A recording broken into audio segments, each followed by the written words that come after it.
All right, so Song of the South, racist propaganda or a banned gem? A soliloquy for every movie, for Casablanca, Tommy Boy.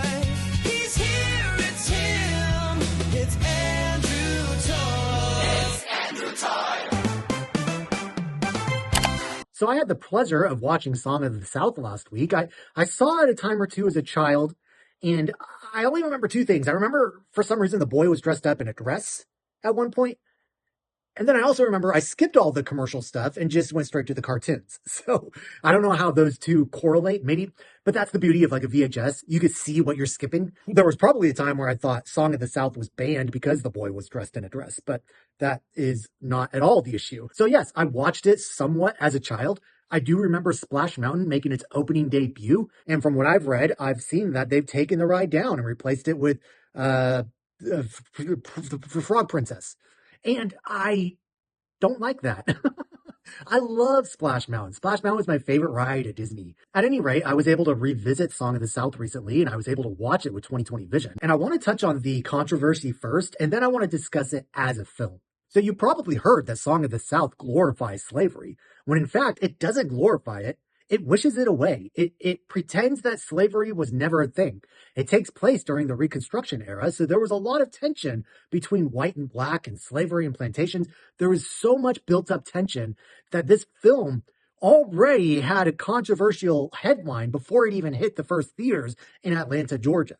Now, if you're wondering why ignoring slavery is racist, or if you're wondering why making the black people happy-go-lucky characters is racist, think of it this way. What if you watched a movie about World War II and it portrayed the concentration camp inmates as carefree, joyful, happy people singing and dancing to Hitler in springtime? That would be pretty gross and offensive. Well, let's bring it a little closer to home. What if you put in a 9/11 movie and you have the firemen and the president all dancing on the rubble, pretending like this was all such a great thing, that it's okay that all this happened because life goes on. And so that, I believe, is where the controversy stems from.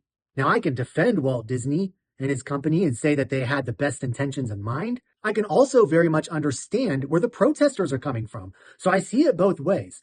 And I do want to provide just a little bit more context. James Baskett, the man who played Uncle Remus, apparently became very close friends with Walt Disney, and they continued some sort of a relationship after the film up until James's death. And Walt Disney even submitted James Baskett's name to the Academy, and so that he was able to win an honorary award. The flip side of that, of course, is that he wasn't allowed to attend the ceremonies. And it happened with James Baskett's co-star, Hattie McDaniel, from Gone with the Wind as well. And I'm not going to sit here and say, well, at least they won the awards. No, that's not good enough. Let them in the goddamn room with you, you white bastards. And when Walt Disney discovered James Baskett, he said that he was one of the greatest acting talents he'd seen. I agree.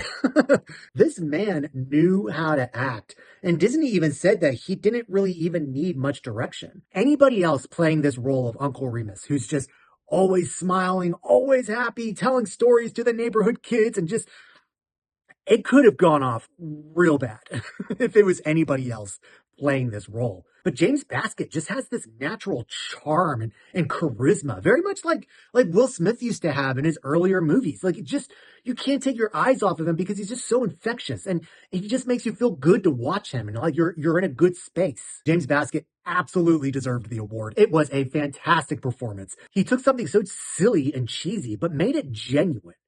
And it was fun to engage in the movie in that way. And from the very start, you find yourself on Uncle Remus's side. You're rooting for him. And that's basically the crux of this movie. You've got this white kid who's being sent to live with his grandma for a spell because his dad is going to do some politicizing or something. And this kid, he just has like these first world problems. Like, oh man, I want to see my dad. Or, oh man, the bullies are being really mean to me. But Uncle Remus comes and he tells these fables, these stories, very Aesop-like, and just helps this little kid, Johnny, just see the world in a different way. And yes, it's one of those things where like the black guy comes as a savior to the white guys, and that's so messy and muddly. But that's essentially what's happening. Like the white people cannot function without the help of their black counterparts. So Uncle Remus tells these stories, and that's where the highlight of the film really is. It's the cartoon aspects, of which you're familiar from Splash Mountain, and definitely the songs you've heard playing at the Disney parks with Br'er Rabbit, Br'er Fox, and Br'er Bear. Those animated sequences are so much fun to watch. I think they look really good for the time they were drawn. There is a genuine amount of suspense in those little cartoons.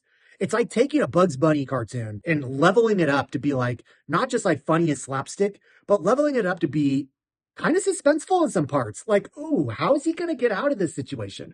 How's the rabbit going to survive this? And even the attention to detail with Br'er, who's as dumb as a fork, he has red eyes, which is a constant reminder that he may be dumb, but he also wants to eat the rabbit. So that makes him, in cartoon land, that makes him evil. And it's very edgy too. Like the fox is going into detail about how he wants to skin this rabbit. And the way he's drawn a few times where he's baring his teeth, he just mutates into this monster of a creature. And you can see the sadistic nature of this beast within the fox. It's really well done. What I could compare these Br'er Rabbit cartoons to are the Roger Rabbit cartoons, the Roger Rabbit shorts with baby, what's his name? Baby Gary, baby Elmer, baby Bunsen, the baby. He's always having to rescue the baby. The baby's getting in all these scrapes. It reminded me so much of those. It was just like an older version of those brilliant, wonderful Roger Rabbit cartoons. They're fantastic. I cannot speak highly enough of the animated sequences in this film. And so that leads me to the songs. There's a lot of songs in this movie. Most of them are played in the ride from what I can remember. The songs are really, really catchy. They even give one song to Hattie McDaniel. The tune is just so haunting. It's beautiful. Her voice is harmonious. It's gorgeous. Everything about this movie is really, really well done. For a movie that has the lowest stakes possible, except for the fox trying to eat the rabbit, that aside, the overall arc of the story is very low stakes. The boy wants his dad to come home. The boy doesn't want to be bullied anymore. And then you have this very clear separation of poor and rich, black and white. It's a very primitive movie, but for as primitive as it is excellent. All right, so the elephant in the room. Should this be on Disney Plus? Should this have a grand re-release or release in America? As far as I know, they never released it to home video in America. I know they did in England, possibly China, but we never got it. And for reasons that are understandable. But aren't we evolved enough as a nation, as a country, to be able to look at this film, to watch it, and to decide what we think of it for ourselves? They put those disclaimers, I believe, before like Peter Pan and Dumbo and all the old Disney movies. Why not do the same for this? Peter Pan, it's with like the Indians, right? So does Disney as a company not value the emotions of the Native Americans as much as they do as black people? Keep watching Peter Pan. Keep giving us money for Peter Pan.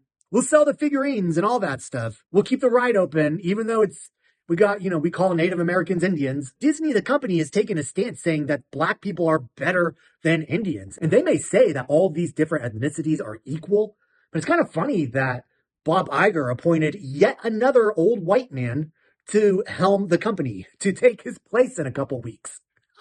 Does nobody else see the irony in this? That's not progressive. And I'm not rooting for progressivism or not progressivism. I'm just stating what I see. I'm just pointing you to the irony. That's all I'm doing. And it's kind of funny. So Song of the South. If you have a way of getting your hands on this movie, I highly recommend you check it out. It's so artistic. It's creative. It's simple. It's fun. It's extremely contagious because the songs stay in your head and it's not a bad thing. I really enjoyed this movie and I would love for Disney to acknowledge its existence, and it can make for a really good lesson on slavery. Like, watch this movie with your kids and tell them all the things that they did wrong in this movie while also appreciating the movie for itself. Hell, show your kids 12 Years a Slave after Song of the South and they'll get the point. But it's a history lesson on how white people tend to erase their mistakes, erase the past. Let's wash over it. Let's ignore all the bad things and focus on everything good and fruitful in this land, which is a major mistake, whether the intentions be good or not. So what do you think? What do you think of Song of the South if you've seen it? I want to know all of your thoughts concerning this film. I would really like to know where this movie stands in the black culture. Anyway, that's all I've got for today. Thank you so much for joining me. Remember to subscribe and I'll see you in the next episode.